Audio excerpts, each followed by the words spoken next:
Welcome to this class. It is 7th class. Subject is social science and it is history part. Lesson is 4th, the Mughal Empire. कुछ तस्वीर आपके सामने हैं, आप इसको पहचान सकते हैं. ये दिल्ली की जामिया मस्जिद है, ये लाल किला रेड फोर्ट है जो दिल्ली में वाक़ा है, ये हुमायूं का मकबरा है जो कि दिल्ली में ही वाक़ा है, और ये रेड फोर्ट के अंदर ही दीवान आम है और ये दीवान खास है. इन तस्वीर को देखकर आपके जहन में ज़रूर ये जो इमारतें हैं इनकी तामीर करने वालों के नाम आए होंगे. तो ये मुगल रूलर्स, मुगल हुक्मरान थे. आप जानते हैं कि हिंदुस्तान जो है, खुसूसन जब आप 16वीं सदी की बात करेंगे तो इसमें मुख्तलिफ इलाके, रीजन्स, डिफरेंट रीजन्स, कल्चर्स आज भी हैं, उस ज़माने में भी थे और बिल्कुल मुख्तलिफ हैं. और शायद ही कोई ऐसा हुक्मरान आया होगा जिसने सारे बरसगीर आज का हिंदुस्तान, पाकिस्तान, अफगानिस्तान का इलाका, बांग्लादेश का इलाका, बरसगीर सब कॉन्टिनेंट जिसको हम कहते हैं पे एक साथ हुकूमत की होगी. लेकिन ये मुगल हुक्मरान ही थे जिन्होंने 16वीं सदी में इसकी शुरुआत की और फिर 17वीं सदी में in 17th century they expanded their rule. उन्होंने अपने इस हुकूमत को, सल्तनत को मजबूत किया, वसी किया और हम 17वीं सदी के आखिर तक देखते हैं कि करीबन सारा हिंदुस्तान मुगल हुकूमत के, मुगल सल्तनत के दायरे में आ चुका था. मुगलों ने हिंदुस्तान पे हुकूमत करने के दौरान एक ऐसी विरासत को छोड़ा है, तामीर किया है, उसमें कंट्रीब्यूशन की है जिसको बाद में आने वाले हुक्मरान नजरअंदाज नहीं कर सकते थे. इसलिए शायद आपको ये पता होगा कि जो मैंने अभी रेड फोर्ट दिखाया आपको, इस वक्त भी हिंदुस्तान के जो वजीर आजम हैं वो रेड फोर्ट से ही, लाल किले से ही यौम आज़ादी के मौके पे कौम से, मुल्क से खिताब करते हैं. तो इस तरह आप देखते हैं कि मुगलों ने कितना कंट्रीब्यूशन हिंदुस्तान को किया है. तो सबसे पहले हम ये देखेंगे कि हु वर द मुगल्स. ये मुगल्स कौन थे? मुगल जो थे ये हु वर मुगल्स, ये मां की तरफ से चंगेज खान के वारिस थे, उसके जानशीन थे, और वालिद की तरफ से ये तैमूर के साथ ताल्लुक रखते थे. लेकिन ये अपने आप को चंगेज खान की जगह तैमूर के साथ जोड़ने को पसंद करते थे. आप शायद यहां पे ये आपके ज़हन में सवाल होगा कि चंगेज खान की जगह ये तैमूर के साथ क्यों अपने आप को जोड़ते थे. तो उसकी सीधी सी वजह यह है कि चंगेज खान का नाम कत्ल गारत के साथ ज्यादा जुड़ा हुआ था, तो उसकी निस्बत ये अपने आप को तैमूर के साथ ही जोड़ते थे. और इसको तैमूर के साथ जोड़ने में एक और वजह यह भी थी कि तैमूर ने हिंदुस्तान पे 1398 में कब दिल्ली पे कब्जा किया था. तो ये इन दो वजूहात की बिना पे ये अपने आप को तैमूर के साथ ही जोड़ते थे, यानी अपने आप को तैमूरी खानदान का कहते थे। और हर एक मुगल रूलर अपनी एक तस्वीर के साथ तैमूर की तस्वीर भी जोड़ता था। तो उससे जाहिर है कि ये अपने आप को चंगेज खान की जगह तैमूर के साथ ही वाबस्ता रखने को तरजीह देते थे। उसके बाद है मुगल मिलिट्री कैंपेन्स। आपको पता ही होगा कि बाबर जो था वो हिंदुस्तान में बाहर से आ गया। पहले वो काबुल पे हुकूमत कर रहा था, जो कि उसने 1504 में हासिल किया था। फिर उसने 1526 में पानीपत की पहली लड़ाई में इब्राहिम लोदी को हराया। उसके बाद उसने 1527 में राणा सांगा को हराया बैटल ऑफ कनवा में। उसके बाद बैटल ऑफ गागरा भी हुई नुसरत शाह के साथ गागरा के मकाम पे। तो इस तरह बाबर ने एक नए सल्तनत की बुनियाद डाली, जिसको मुगल सल्तनत कहा जाता है। उसके बाद उसका बेटा हुमायूं हिंदुस्तान का बादशाह बना। अगरचे वो पहले सिपेल में पहली बार सिर्फ 10 साल के लिए हिंदुस्तान का बादशाह रहा, 1530 से 1540 तक। उसके बाद शेरशाह आता है। तो फिर 1575 में हुमायूं दोबारा हिंदुस्तान का तख्त हासिल करता है। उसके बाद 1556 में 1556 में अकबर हिंदुस्तान का बादशाह बनता है और उसने तकरीबन 50 साल तक हिंदुस्तान पे हुकूमत की। तो अकबर के जमाने में मुगल सल्तनत वसी से वसीतर हो गई और मजबूत से मजबूत तर हो गई। उसके बाद उसका बेटा जहांगीर 1606 में 1606 में वो बादशाह बनता है। तो उसके बाद उसका बेटा शाही जहान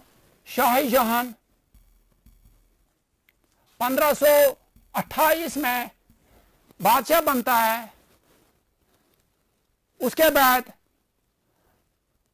मुगल सल्तनत का जो सबसे आखिरी मजबूत बादशाह था औरंगजेब, वो 1658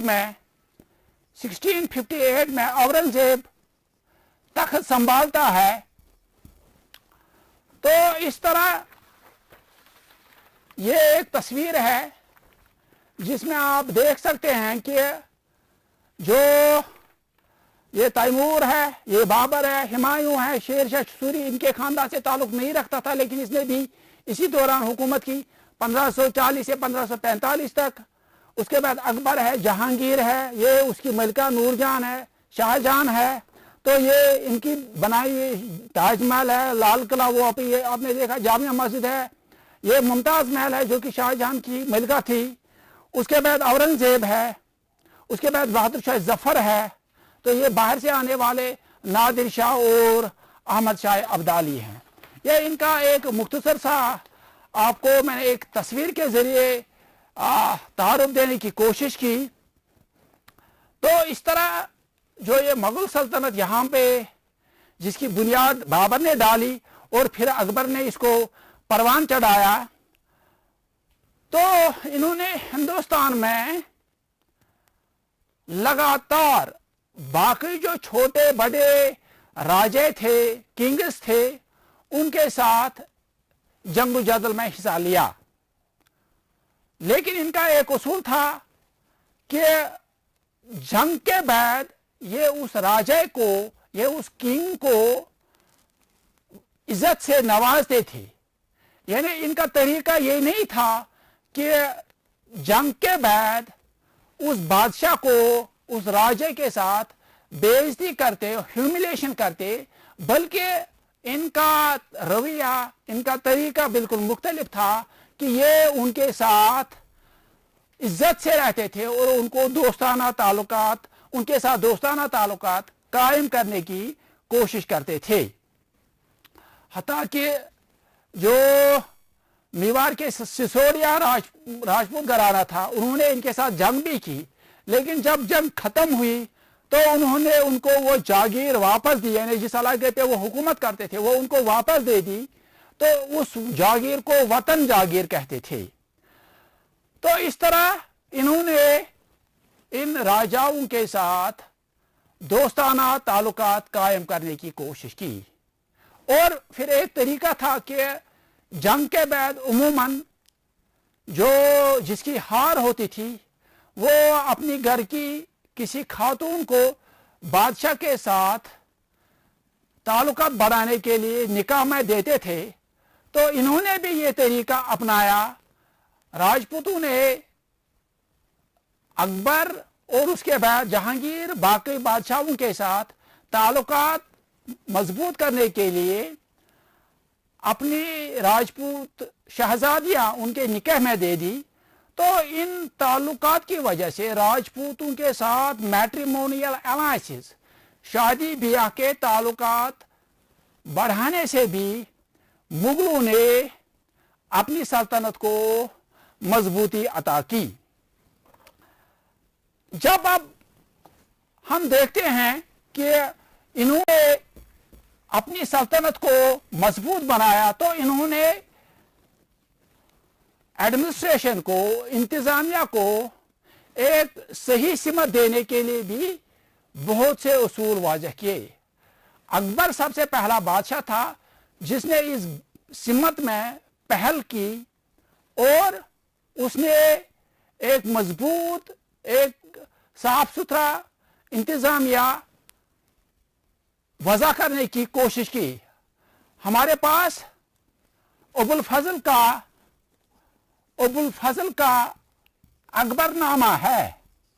ये अबुल फजल ने, जो अकबर के करीबी दोस्त थे, आलिम थे, एक बड़े मनसबदार थे, तो उन्होंने अकबरनामा लिखा है।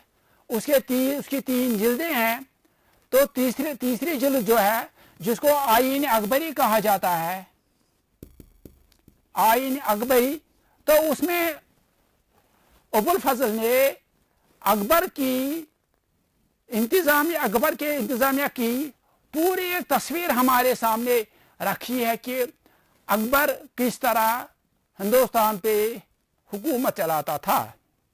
इंतजामिया को चलाने के लिए सबसे अहम बात जो हमारी नजर से गुजरती है वो है मनसबदार्स एंड जागीरदार्स। मनसबदार्स एंड जागीरदार्स। हम आज के दौर की मिसाल लेते हैं कि हिंदुस्तान में इंतजामिया चलाने के लिए मुख्तलिफ सर्विस कैडर्स हैं, जैसे IAS है, IPS है, यहाँ कश्मीर में KPS, KAS हुआ करता है। तो इस तरह IAS, IPS या बहुत सी सर्विसेज हुआ करती हैं। उस जमाने में जिस निज़ाम के तहत इनको इंतजामिया में शामिल किया जाता था उसको मनसबदारी निज़ाम कहा जाता था। मनसबदारी निज़ाम कहा जाता था। मनसब का मतलब है ओहदा, पोजीशन। हर एक सिविल और मिलिट्री ऑफिसर जो हुआ करता था उसको एक ओहदा दिया जाता था, उसी को मनसबदार कहते थे। इसमें 2 रैंक्स थी, 2 ओहदे थे। एक जात का था और एक सवार का था। जात और सवार। जात का मतलब यह होता था कि उसका अपना ओहदा क्या है, और सवार का मतलब यह होता था कि उसके मातहत कितने घुड़ सवार, यानी वो फौजी जिनके पास घोड़े होते थे उनको घुड़सवार या कैवलरी मैन कहते थे। तो जात और सवार दो रैंक्स थी। जात एक तो उसकी जाती तनख्वाह, जात का मतलब होता था जाती ओहदा और तनख्वाह, और सवार का मतलब ये होता था कि उसके मातहत कितने घोड़सवार होंगे। तो ये तो मनसब की बात हुई। फिर उसमें उसके जो जिम्मेदारियां हुआ करती थी, जिम्मेदारियां, रेस्पॉन्सिबिलिटीज, जिम्मेदारियां, तो जिस इलाके में इस मनसबदार को तैनात किया जाता था तो वहां का जो लैंड रेवेन्यू, मालिया, उसके बारे में भी बात होगी अभी आगे, लेकिन यहां मैं ये अर्ज करूं कि मालिया जो लैंड रेवेन्यू हुआ करता था तो वो जमा करना और उस इलाके में जो नज्म नस्क एडमिनिस्ट्रेशन है उसको चलाने के लिए ये रेस्पॉन्सिबिलिटी इस मनसबदार की हुआ करती थी। और इन जिम्मेदारियों को बखूबी निभाने के लिए उसके पास फौज भी हुआ करती थी। तो ये जो ये मनसबदारी निज़ाम है ये अकबर से शुरू हुआ। और यहाँ ये भी मैं अर्ज करूं कि सबसे कम ओहदा जो होता था वो 10 का होता था, और जब जो सबसे आला ओहदा होता था वो 5000 का होता था। बाद में इसको 7000 तक भी बढ़ाया गया था, अगर ये बहुत कम लोगों को दिया गया। तो ये बिल्कुल औरंगजेब के ज़माने तक जारी रहा, और इसकी वजह से मुगल सल्तनत का जो नज़्म नस्क था वो बड़े उम्दा तरीके से चलता रहा। उसके बाद एक और अहम बात जो मुगल इंतज़ामिया के बारे में हमें आपसे करनी है वो है ज़ब्त। तो आप जानते हैं कि हिंदुस्तान की जो सरकार की आमदनी हुआ करती थी वो ज्यादातर लैंड रेवेन्यू या जिसको हम मालिया कहते थे। इस वक्त ये जो सारे जो जम्मू कश्मीर की यूनियन टेरिटरी है उसमें पहले एक कानून आया है कि इस मालिया को ख़त्म किया गया है, इस वक्त मालिया नहीं लिया जाता है। लेकिन अगर आप 1947 से पहले का ज़माना देखेंगे, 18वीं सदी देखेंगे, 19वीं सदी देखेंगे, 17वीं सदी देखेंगे, तो आप देखेंगे कि बादशाहों या सल्तनतों का जो निज़ाम चलता था उसकी बुनियाद पैसे पे हुआ करती थी, और वो पैसा लैंड रेवेन्यू या मालिया से आता था। तो अकबर के एक काबिल वजीर जिसको टोडरमल कहा जाता है, टोडरमल ने 10 साला निजाम वजूद में लाया। 10 years असेसमेंट या 10 साला निजाम क्या था? उसने पिछले 10 साल का जमीन के बारे में सारी मालूमात जमा की कि कौन सी फसल इस जमीन पे उगाई जाती थी, ये लोग सरकार को कितना टैक्स या लैंड रेवेन्यू देते थे, उस इलाके में पैदावार कैसी होती थी, यानी कम होती थी, ज्यादा होती थी, दरमियाना दर्जे की होती थी। तो ये सारी तफासिल जमा की गई, और इन्हीं की बुनियाद पे अकबर ने इस निज़ाम की वसातत से जो उसके सल्तनत में किसान थे उन पे मालिया या लैंड रेवेन्यू का निज़ाम लागू किया। ये मालिया जो था ये अमूमन 1/3 हुआ करता था, एक तिहाई हुआ करता था।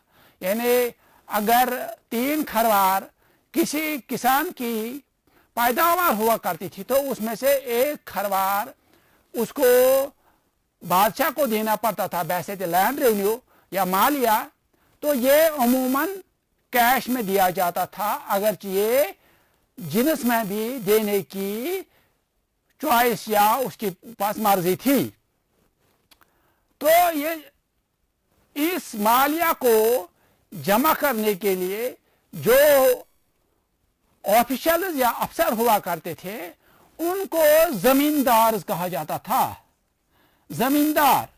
लेकिन यहां पे मैं अमूमन एक बात जो कि मुगालता हुआ करती है कि ये जमींदार का मतलब ये नहीं हुआ करता था कि उसके पास जमीन है, बल्कि जमींदार या का मतलब अगर आप इस पीरियड में मेडिवल इंडिया में देखेंगे तो ये उस ओहदेदार को कहते थे जिसका काम चाहे निचली सतह पे या चाहे ऊपरी सतह पे इस लैंड रेवेन्यू को जमा करने का होता था। लेकिन हमें यह भी याद रखना चाहिए कि जब इनके पास पैसा आता था जमींदार के पास किसानों से या जो हेडमैन हुआ करते थे, गांवों के मुकदम हुआ करते थे, उनसे इन जमींदारों के पास पैसा आता था, तो ये कभी कभी इतने पावरफुल होते थे कि अगर मुगल ऑफिशियल्स जो हाईएस्ट ऑफिशियल्स थे वो इनको एक्सप्लॉइट करते थे तो ये जमींदार इनके खिलाफ, मुगलों के खिलाफ बगावत भी करते थे। और कभी कभी हमें यह भी आया है कि इन जमींदारों ने किसानों को जात की बुनियाद पे या किसी और वजह की बुनियाद पे अपने साथ मिला लिया और मुगल सल्तनत के खिलाफ बगावत की। और ये बगावतें आप देखेंगे फिर कि 18वीं सदी में ये एक वजह बनती है मुगल सल्तनत के बिखरने की या उसके डाउनफॉल की एक वजह ये भी बनती है। उसके बाद जो अकबर की दूसरी पॉलिसीज हैं, अकबर्स पॉलिसीज, मैंने अभी कहा कि अबुल फजल ने इसका जिक्र किया है कि अकबर की मुगल इंतजामिया को चलाने के लिए उसने एक वाज़ेह निज़ाम रखा था। तो जो सूबे थे, जो आजकल के स्टेट्स हैं, उस जमाने में उनको सूबाज कहा जाता था। तो सारी सल्तनत जो थी ये सूबाज में, सूबों में तकसीम थी और हर एक सूबे का एक सूबेदार हुआ करता था। इंतजाम चलाने के लिए वहां पे एक सूबेदार हुआ करता था। ये इसकी मिसाल आप आजकल के गवर्नर से दे सकते हैं। तो इस सूबेदार की मुआवनत के लिए वहां पे कुछ और अफसर हुआ करते थे, जिसमें सबसे अहम जो हुआ करता था वो दीवान हुआ करता था। दीवान का काम जो उस इलाके में, उस सूबे में लैंड रेवेन्यू या दूसरा पैसा आता था उसको जमा करने और सरकारी खजाने तक पहुंचाने का काम दीवान का होता था। उसके साथ साथ एक और था जिसको पे मास्टर, मिलिट्री पे मास्टर कहते थे, मिलिट्री पे मास्टर कहते थे। वो जो आर्मी का काम, जो फौज का काम हुआ करता था वो इसके जिम्मे था। उसके साथ ही एक और था जो मजहबी उमूर देखता था, वो सदर होता था, सदर। और कुटवाल होता था जिसका काम लॉ एंड ऑर्डर, पुलिस का काम हुआ करता था। तो उसके बाद एक और अहम बात जिसकी तरफ आपकी तवज्जो चाहता हूं वो अकबर की रिलीजियस पॉलिसी है। अकबर ने अपने दरबार में, उसने फतेहपुर सीकरी में एक इमारत बनाई थी जिसका नाम इबादत खाना था। तो इसमें उसने मुख्तलिफ मज़ाहिब के उलमा को बुलाया, तो उनके साथ बहस मुबाहिस में हिस्सा लिया। अकबर खुद भी इल्म में दिलचस्पी रखता था और फिर इसने इसका एक मजमुआ निकाला जिसका नाम उस जमाने में तौहीद इलाही हुआ करता था। बाद में उसका नाम दीन इलाही रखा गया, लेकिन असल में उसका नाम तौहीद इलाही था। तो उसकी बुनियाद अमन, शांति, मसावत और सभी मज़ाहिब की बराबरी पर था। तो उसने कोशिश की कि इस टॉलरेंस को, इस मसावत को, इस बर्दाश्त के जज्बे को सबों तक पहुंचाया जाए। तो बाद में हम देखते हैं कि जहांगीर और शाहजहां के ज़माने में भी ये पॉलिसी चलती रही। इस तरह मुगल सल्तनत 1760 तक जब औरंगजेब की वफात होती है तो उम्दा तरीके से चलती रही, लेकिन औरंगजेब के ज़माने में कुछ वाक़ात ऐसे हुए और फिर जिनको हम लेटर मुगल्स कहते हैं, यानी औरंगजेब के आने के बाद जो मुगल आए उनको लेटर मुगल्स कहते हैं, तो उसमें सल्तनत का जो निज़ाम है वो ढीला पड़ गया और नौबत यहाँ तक पहुँची कि जो इनके गवर्नर्स थे, जो इनके ज़मींदार थे, उन्होंने ही मुगल सल्तनत के खिलाफ बगावत की। और फिर हम देखते हैं कि अवध में, हैदराबाद में, बंगाल में उन्होंने अलग से अपनी आज़ादी का ऐलान किया, इंडिपेंडेंट किंगडम्स बनाए। हालांकि वो तब भी दावा करते थे कि वो मुगल सल्तनत के ताबे हैं, लेकिन उन्होंने अपनी रीजनल आइडेंटिटीज़ को कायम किया, इलाकाई छोटे राजवाड़े कायम किए और इस तरह मुगल सल्तनत का आहिस्ता आहिस्ता ज़वाल होने लगा। इस तरह हम मुगल सल्तनत की बाबर के ज़माने में हिंदुस्तान में बुनियाद पड़ने से लेके इसके ज़वाल तक की जो अहम वाक़ात थे वो यहाँ पे पेश किए और मुगलों की पॉलिसी हिंदुस्तान में क्या रही, उन्होंने एडमिनिस्ट्रेशन को एक सही सिमत देने के लिए कौन से इक़दामात किए, तो उसके बारे में इस लेसन में आपके सामने बयान किया गया। और आखिर में कि कुछ वजूहात का जिक्र हुआ जिनकी वजह से मुगल सल्तनत का ज़वाल हुआ।